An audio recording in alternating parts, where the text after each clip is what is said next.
আসসালামু আলাইকুম বন্ধুরা, কেমন আছেন? আশা করি ভালো আছেন।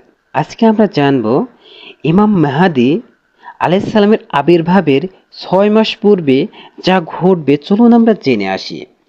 ইমাম মাহাদী আলাইহিস সালাম আবির্ভাবের ৬ মাস পূর্বের অবস্থা। ইমাম মাহাদী আলাইহিস সালামের আবির্ভাবের ৬ মাস পূর্বের অবস্থা।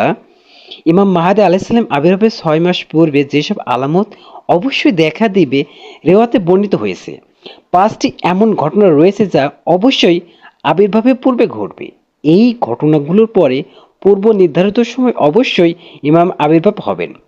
ইমাম মাহাদী আলাইহিস সালামের আবির্ভাবের ৫টি আলামত: সুফিয়ানীদের বিদ্রোহ, ইয়ামানীদের বিদ্রোহ, আসমানী আহ্বান, নাফসে জাকারিয়া হত্যা, মক্কা ও মদিনার মাঝে বাইতা নামক স্থানে সুফিয়ানীরা ধ্বংস হবে।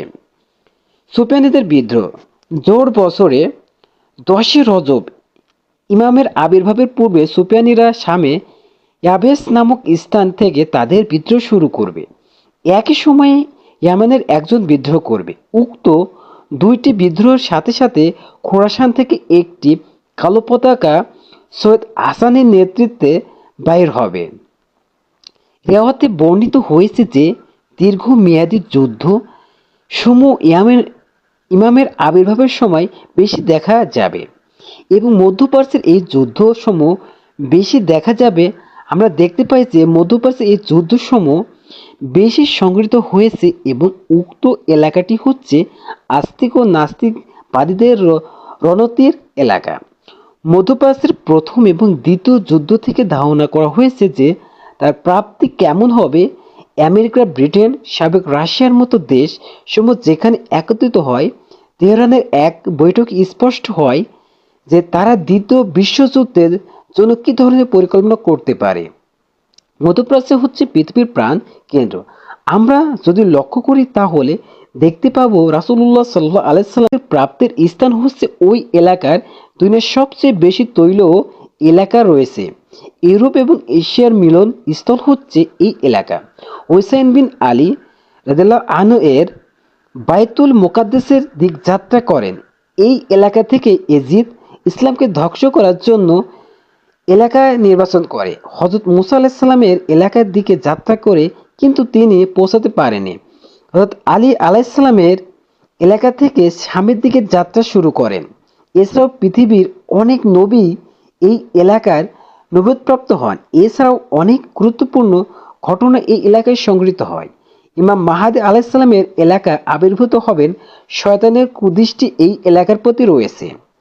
পশ্চাত্যবাসী সহ অন্যান্যদের দৃষ্টিও এই এলাকার প্রতি রয়েছে। আমাদের জানা উচিত এই মধ্যপ্রাচ্য হচ্ছে পৃথিবীর একটি গুরুত্বপূর্ণ রাজনৈতিক স্থান।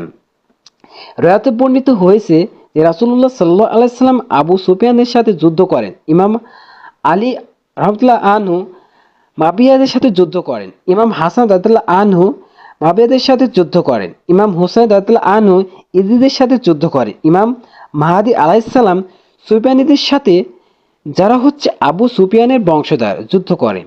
বনী উমাইয়ারা আহলে বাইত আলাইহিস সালামের সাথে অনেক যুদ্ধ এবং এলাকায় করেছেন।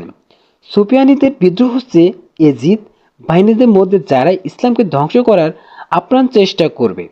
রেওয়াতে পর্যালোচনা করলে আমরা দেখতে পাবো যে ইমাম মাহাদী আলাইহিস সালাম যখন কিয়াম করবেন তখন তিনি প্রতিরক্ষামূলক যুদ্ধ করবেন এবং তার যুদ্ধ হবে ইসলামকে রক্ষার যুদ্ধ। ইসলামী বিপ্লবের নেতা তিনি শত্রুদের উদ্দেশ্যে বলেছেন, যদি তোমরা যুদ্ধ শুরু করো তাহলে এর শেষ আমরা করব। আসসালামু আলাইকুম বন্ধুরা, ভিডিওটি ভালো লাগলে শেয়ার করবেন। পরবর্তী ভিডিওতে আমরা ইমাম মেহেদী আগমনের পূর্বে আরও কি ঘটনাগুলো ঘটবে সেগুলো জানানোর চেষ্টা করব।